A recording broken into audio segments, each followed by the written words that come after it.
Hi, welcome back to D and D taste and taste. വളരെ വ്യത്യസ്തമായിട്ടുള്ള ഒരു evening സ്നാക്കാണ് ഇന്ന് ഞാൻ നിങ്ങളെ പരിചയപ്പെടുത്തുന്നത്.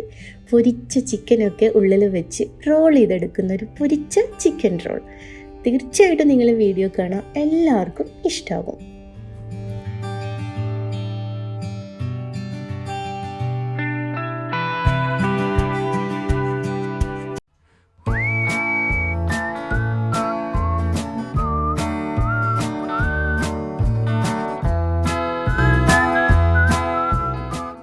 ആദ്യം തന്നെ ഈ സ്നാക്ക് ഉണ്ടാക്കുന്നതിന് വേണ്ടിയിട്ടുള്ള ഒരു ഡോ നമുക്ക് തയ്യാറാക്കിയെടുക്കണം.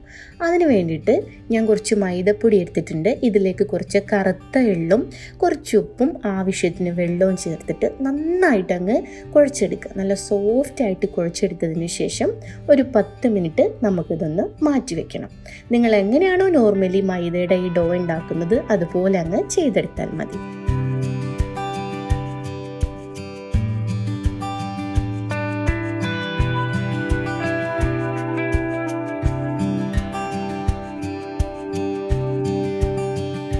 ഇനി നമുക്ക് വേണ്ടത് കുറച്ച് ബോൺലെസ് ചിക്കനാണ്. എല്ലില്ലാത്ത ചിക്കൻ എടുക്കുക, എന്നിട്ട് ഇങ്ങനെ സ്ക്വയർ ആയിട്ട് അങ്ങ് കട്ട് ചെയ്തെടുക്കുക. ഇനി നമുക്കിതിലേക്ക് മസാല ചേർത്ത് കൊടുക്കാം. അതിന് വേണ്ടിയിട്ട് ആദ്യം കുറച്ച് ഉപ്പിട്ട് കൊടുക്കുക. പിന്നെ വേണ്ടത് കാശ്മീരി മുളക് പൊടിയാണ്. നല്ല ചുവന്ന കളർ കിട്ടാൻ വേണ്ടിയിട്ടാണ് കാശ്മീരി മുളക് പൊടി ചേർത്ത് കൊടുക്കുന്നതിൽ. ഇതിലേക്ക് കുറച്ച് പെപ്പർ പൗഡറും കുറച്ച് ഗരം മസാലയും കുറച്ച് വിനീഗറും കൂടെ ചേർത്തിട്ട് ഇതിനെ നന്നായിട്ട് അങ്ങ് മിക്സ് ചെയ്തെടുക്കുക. ഇവിടെ നമ്മൾ മഞ്ഞൾപ്പൊടി ചേർത്ത് കൊടുക്കുന്നില്ല കേട്ടോ. ആ ഒരു റെഡ് കളറിൽ ചിക്കൻ വരാൻ വേണ്ടിയിട്ടാണ് കാശ്മീരി മുളക് പൊടി മാത്രം നമ്മൾ ചേർത്ത് കൊടുക്കുന്നത്. പിന്നെ ഒരു എരിവിന് വേണ്ടിയിട്ടാണ് നമ്മൾ പെപ്പർ പൗഡറും കൂടെ ആഡ് ചെയ്യുന്നത്.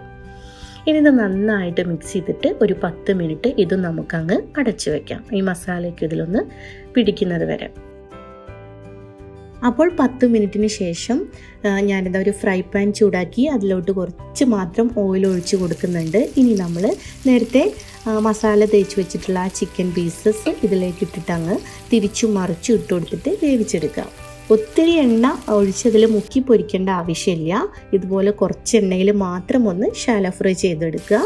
ഇങ്ങനെ തിരിച്ചും മറിച്ചും ഇട്ട് കഴിഞ്ഞാൽ തന്നെ പെട്ടെന്ന് വെന്ത് കിട്ടും. കാരണം ഇത് ബോൺലെസ് ചിക്കൻ ആയതുകൊണ്ട് ഒത്തിരി സമയമൊന്നും എടുക്കില്ല. അപ്പോൾ എല്ലാ ചിക്കൻ പീസും ഞാനിവിടെ നന്നായിട്ട് തന്നെ ഫ്രൈ ചെയ്ത് എടുത്തിട്ടുണ്ട്. ഇനി നമുക്ക് നേരത്തെ നമ്മൾ തയ്യാറാക്കി വെച്ചിട്ടുള്ള മൈദയുടെ ആ ഡോ എടുത്തിട്ട് ഒന്നുകൂടെ ഞാനൊന്ന് കുഴച്ചെടുത്തിട്ടുണ്ട്. അതിനുശേഷം ഇതിനെ രണ്ടായിട്ട് മുറിച്ച് മാറ്റിയിട്ട് ഇതിലൊരു പാർട്ട് എടുത്തിട്ട് ആദ്യം നമുക്ക് തയ്യാറാക്കിയെടുക്കാം. അപ്പോൾ ഇതിനെ നന്നായിട്ട് പരത്തിയെടുക്കാൻ പോവാണ്. നല്ല തിന്നായിട്ട് കനം കുറച്ചങ്ങ് പരത്തിയെടുക്കുക.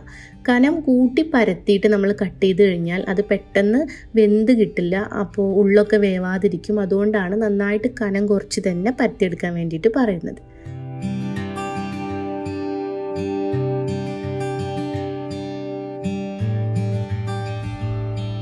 ഇപ്പോൾ ഇത് നന്നായിട്ട് പരത്തി എടുത്തിട്ടുണ്ട്. ഇനി ഇതിൻ്റെ 4 വശവും ഞാനൊന്ന് ഷേപ്പ് ആക്കുന്നതിന് വേണ്ടി കട്ട് ചെയ്തിട്ട് അങ്ങ് എടുത്ത് മാറ്റുകയാണ്. ഇപ്പോൾ നമുക്ക് നല്ല ചതുരാകൃതിയിലുള്ളൊരു ഷേപ്പായിട്ട് ഇതിന് കിട്ടിയിട്ടുണ്ട്.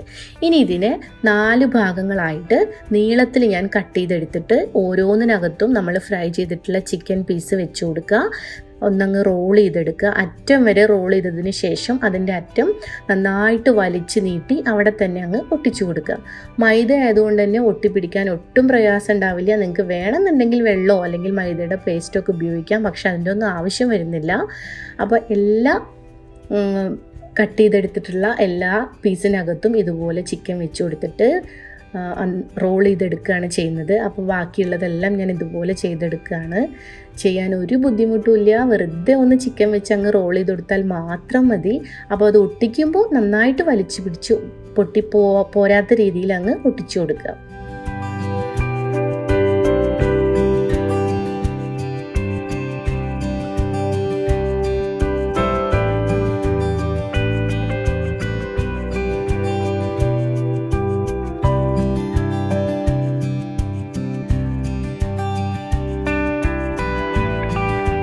അപ്പോൾ ഞാൻ എല്ലാം തന്നെ ഇവിടെ റോൾ ചെയ്ത് എടുത്തിട്ടുണ്ട്. കണ്ടില്ലേ, കാണാൻ തന്നെ നല്ല ഭംഗിയാണ്. ഇതിനകത്ത് റെഡ് കളറിലുള്ള ചിക്കനൊക്കെ ഇങ്ങനെ ഇരിക്കുന്നത് കാണാൻ കഴിക്കാൻ അതിലേറെ ടേസ്റ്റാണ്. അപ്പോൾ എല്ലാം തന്നെ തയ്യാറാക്കി എടുത്തിട്ടുണ്ട്. ഇനി നല്ല ചൂട് എണ്ണയിലിട്ടിട്ട് നമുക്കിത് വറുത്ത് കോരണം. അപ്പം ഇവിടെ നിങ്ങൾ ശ്രദ്ധിക്കേണ്ട കാര്യം എന്താണെന്ന് വെച്ചാൽ എണ്ണ ചൂടായതിന് ശേഷം തീ നന്നായിട്ട് കുറച്ച് വെക്കുക. കാരണം നമ്മളിത് റോൾ ചെയ്തെടുക്കുമ്പോൾ ഇതിനകത്ത് കുറേ മടക്കുകൾ വരുന്നുണ്ട്. അപ്പോൾ മൈദയുടെ മടക്കുകളായതുകൊണ്ട് തന്നെ അത് വേവാൻ കുറച്ച് പ്രയാസം എടുക്കും. അപ്പോൾ അതുകൊണ്ട് കുറച്ച് സമയം കൊടുത്ത് അങ്ങോട്ടും ഇങ്ങോട്ടും തിരിച്ചു മറിച്ചു ഇട്ടിട്ട് ഇങ്ങനെ വേവിച്ചെടുക്കണം. നന്നായിട്ട് വെന്തിട്ടില്ലെങ്കിൽ ഇത് കഴിക്കുമ്പോൾ നമുക്ക് ഒരു ബുദ്ധിമുട്ടായിരിക്കും. അതുകൊണ്ടാണ് നന്നായിട്ട് നല്ല ക്രിസ്പി ആയിട്ട് വേവിച്ചെടുക്കണം എന്ന് പറയുന്നത്. ഇപ്പോൾ ഇതെല്ലാം തന്നെ നല്ല തിളച്ച എണ്ണയിലിട്ട് വറുത്ത് കോരിയിട്ടുണ്ട്. കണ്ടില്ലേ, കാണാൻ തന്നെ നല്ല രസമുണ്ട്. കഴിക്കാൻ ഇതിലേറെ ടേസ്റ്റാണ്. ഒരു ബുദ്ധിമുട്ടുമില്ല ഉണ്ടാക്കാനായിട്ട്. വെറുതെ ജസ്റ്റ് ചിക്കൻ പൊരിച്ചിട്ട് ഇതിനകത്ത് വെച്ച് റോൾ ചെയ്തെടുത്താൽ മാത്രം മതി. അപ്പോൾ ഈ വ്യത്യസ്തമായിട്ടുള്ള ഈ ഒരു വിഭവം നിങ്ങളെല്ലാവരും തയ്യാറാക്കി നോക്കുക. നിങ്ങളുടെ ഫീഡ്ബാക്ക്സ് എല്ലാം അറിയിക്കുക. വീഡിയോ ഇഷ്ടമാവുകയാണെങ്കിൽ നിങ്ങളുടെ ഫ്രണ്ട്സിനും റിലേറ്റീവ്സിനും ഒക്കെ ഒന്ന് ഷെയർ ചെയ്ത് കൊടുക്കുക. അപ്പോൾ മറ്റൊരു കലക്കൻ റെസിപ്പിയുമായിട്ട് വരാം. അതുവരേക്കും എല്ലാവർക്കും നന്ദി, നമസ്കാരം. It's me Shabana.